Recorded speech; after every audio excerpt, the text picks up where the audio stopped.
Hello my dear family. இன்னைக்கு வீடியோல நம்ம என்ன பார்க்க போறோம் அப்படினா Test Your English. இந்த எபிசோட்ல எஸ்பெஷலா உங்களுடைய prepositions knowledge வந்து எந்த அளவுக்கு இருக்கு. அதாவது நீங்க beginner-ஆ இருக்கீங்களா, intermediate-ஆ இருக்கீங்களா, advanced-ஆ இருக்கீங்களா அப்படின்றத இந்த வீடியோல நீங்க செக் பண்ணிக்கலாம். ஸோ இதில் வந்து நான் உங்களுக்கு ஒரு 10 questions நான் கேட்க போகிறேன். ஸோ அந்த 10 questions-க்கு நீங்கள் எப்படி ஆன்சர் பண்ணுறீங்க அப்படின்னு பாருங்கள். உங்களுடைய ஆன்சர்ஸை உங்களுடைய ஸ்கோரை காமெண்ட்டில் லீவ் பண்ணுங்கள் மறக்காமல். Okay, if you are ready, let's get started.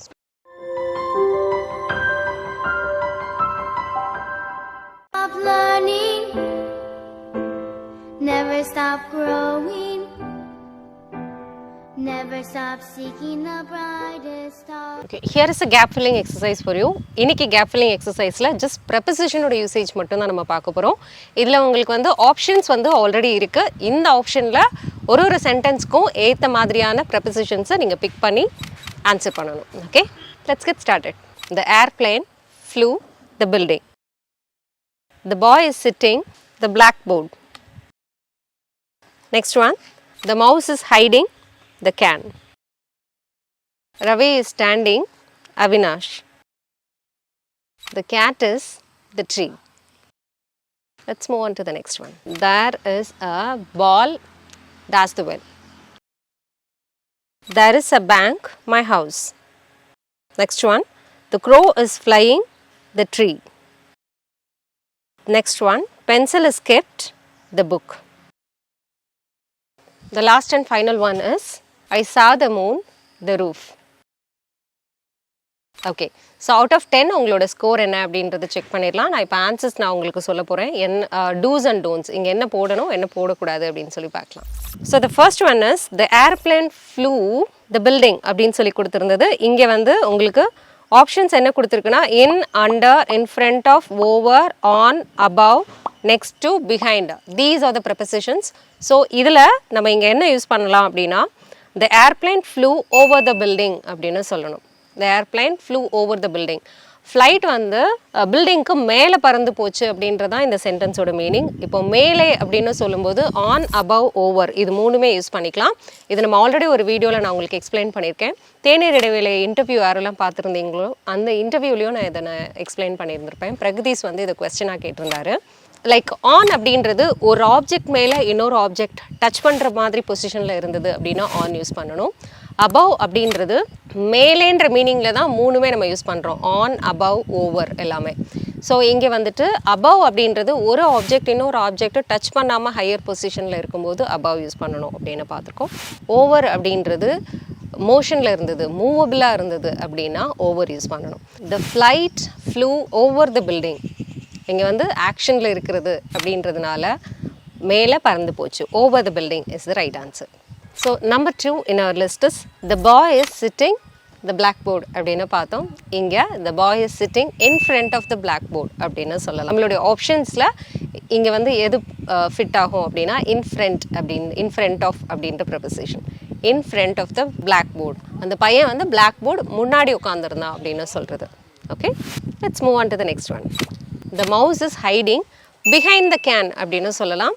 அந்த சுண்டலி வந்து அந்த கேனுக்கு பின்னாடி ஒளிஞ்சிருந்தது அப்படின்றதான் இந்த சென்டென்ஸோட meaning. So the mouse is hiding behind the can அப்படின்னு சொல்லலாம். Next one is Ravi is standing beside. Ravi is standing beside Avinash அப்படின்னு சொல்லலாம். ரவி இஸ் ஸ்டாண்டிங் பிசைடும் சொல்லலாம். பிசைடு உங்களுக்கு ஆப்ஷனில் இல்லை அப்படின்னா நெக்ஸ்ட் டு எடுத்துக்கலாம். Ravi is standing next to Avinash. Ravi வந்து அவினாஷ்க்கு அடுத்து நின்றுட்டு இருந்தான் அப்படின்னு சொல்கிறது. ஓகே, பிசைட் அப்படின்னாலும் அருகில் அப்படின்ற மீனிங் வரும். ரைட் சைடோ அல்லது ஒரு லெஃப்ட் சைட்லேயோ ஒரு ஆப்ஜெக்ட்டுக்கு ரைட் சைட்லேயோ இல்லை லெஃப்ட் சைட்லேயோ நம்ம மென்ஷன் பண்ணும்போது பிசைட் யூஸ் பண்ணணும். பிசைட் யூஸ் பண்ணலாம். பிசைட் யூஸ் பண்ணும்போது அதில் எஸ் ஆட் பண்ணிடக்கூடாது. எஸ் ஆட் பண்ணால் அதோட மீனிங் சேஞ்ச் ஆகும். Okay, so next to the right answer is next to use பண்ணலாம். அப்படி இல்லைனா பிசைட் யூஸ் பண்ணலாம். The cat is the tree.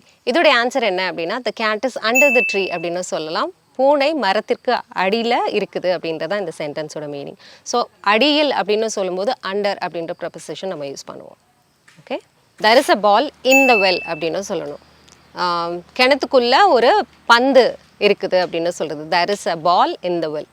இங்கே இன் அப்படின்னாலும் உள்ளேன்ற மீனிங் தான் வரும். இன்ட்ரு அப்படின்னாலும் உள்ளேன்ற மீனிங் வரும். இது ரெண்டுக்கும் என்ன டிஃப்ரென்ஸ் அப்படின்னா இப்போ a ball fell into the well அப்படின்னா கிணத்துக்குள்ளே ஒரு பந்து விழுந்துருச்சுன்னு சொல்கிறது. ஸோ அங்கேயும் வந்து ஒரு மோஷனில் இருக்கும்போது ஒரு ஆப்ஜெக்ட் வந்து மூவிங்கில் இருக்கும்போது இன்ட்டு யூஸ் பண்ணணும். நம்ம ஆனுக்கும் ஓவருக்கும் டிஃப்ரென்ஸ் பார்த்தோம் இல்லையா?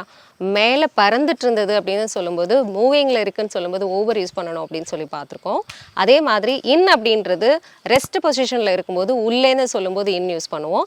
அதுவே வந்து மூவிங்கில் இருந்தது அப்படின்னா இன்ட்டு யூஸ் பண்ணணும். Okay, someone fell into the well அல்லது ball fell into the well அப்படின்னா உள்ளே விழுந்துருச்சு, யாரோ விழுந்துட்டாங்க, அந்த மாதிரி சொல்கிறதுக்கு இன்ட்டு யூஸ் பண்ணணும். Next one in our list is there is a bank our house. there is a bank our house. So இங்கே வந்துட்டு நீங்கள் பக்கத்தில் இருக்குது அப்படின்னு சொல்கிறதா இருந்தால், எங்கள் வீட்டு பக்கத்தில் ஒரு பேங்க் இருக்குதுன்னு சொல்கிறதா இருந்தால் பிசைட் யூஸ் பண்ணிக்கலாம். எங்கள் வீட்டுக்கு மேலே ஒரு பேங்க் இருக்குது அந்த மாதிரி சொல்கிறதா இருந்தால் நீங்கள் இங்கே என்ன யூஸ் பண்ணலாம் அப்படின்னா above யூஸ் பண்ணிக்கலாம். there is a bank just above our house அப்படின்னு சொல்லலாம். பக்கத்தில் இருக்குது அப்படின்னா beside, மேலே இருக்குது அப்படின்னா above யூஸ் பண்ணிக்கலாம். Okay, next one is the crow is flying over the tree. Flight எப்படி வந்துட்டு மேலே பறந்து போச்சு அப்படின்னு சொல்லும்போது நம்ம வந்து ஓவர் யூஸ் பண்ணோமோ அதே மாதிரி தான் எங்கே the crow is flying over the tree, மரத்திற்கு மேலே பறந்து போச்சு அப்படின்னு சொல்லணும். Next one is pencil is kept on the book. pencil is kept on the book அப்படின்னு சொல்லணும். இங்கே வந்து புக்கு மேலே பென்சில் இருந்தது அப்படின்றதான் இந்த சென்டென்ஸோட meaning. So the pencil is kept on the book. ஒரு ஆப்ஜெக்ட் இன்னொரு ஆப்ஜெக்டை டச் பண்ணுற மாதிரி பொசிஷனில் இருந்ததுன்னா ஆன் யூஸ் பண்ணணும் அப்படின்னு சொல்லி பார்த்தோம். மேலேன்ற மீனிங்கில் வரும்போது புக்கு மேலே பென்சில் இருந்தது. Okay, the last and final one is I saw the moon above the roof. அப்படின்னா நான் ரூஃபுக்கு மேலே நிலவு பார்த்தேன் அப்படின்னு சொல்கிறது. ஸோ ஒரு ஆப்ஜெக்ட் இன்னொரு ஆப்ஜெக்டை டச் பண்ணாமல் ஹையர் பொசிஷனில் இருக்கும்போது அபவ் யூஸ் பண்ணணும். இந்த ஓவர், ஆன், அபவ் இது எல்லாத்துக்கும் வந்து அதர் மீனிங்ஸும் இருக்குது. ஆனால் மேலேன்ற மீனிங்கில் வரும்போது இதுதான் இதோடைய டிஃப்ரென்ஸ் இந்த மூணுக்கும். புரிஞ்சுக்கும்னு நினைக்கிறேன். இது யூஸ்ஃபுல்லாக இருந்திருக்கும் அப்படின்னு நம்புகிறேன். இதே மாதிரி இன்ட்ரெஸ்டிங்கான லெசன்ஸ் வேணும் அப்படின்னா நீங்கள் எங்களுடைய ஆன்லைன் கிளாஸஸ் எடுத்துக்கலாம். லைவ் ஆன்லைன் செஷன்ஸும் அவைலபிளாக இருக்குது. லைவ் எடுத்துக்க முடியாதவங்க ப்ரீ ரெக்கார்டட் வீடியோஸும் அவைலபிளாக இருக்குது. அது பற்றின டீட்டெயில் வேணும் அப்படின்னா ஸ்க்ரீனில் தெரிகிற இந்த நம்பருக்கு காண்டாக்ட் பண்ணலாம். Thank you so much for clicking this video. I'll meet you soon with another interesting lesson in the next video. Till then, you take care. It's bye from Malar. See you. Bye-bye.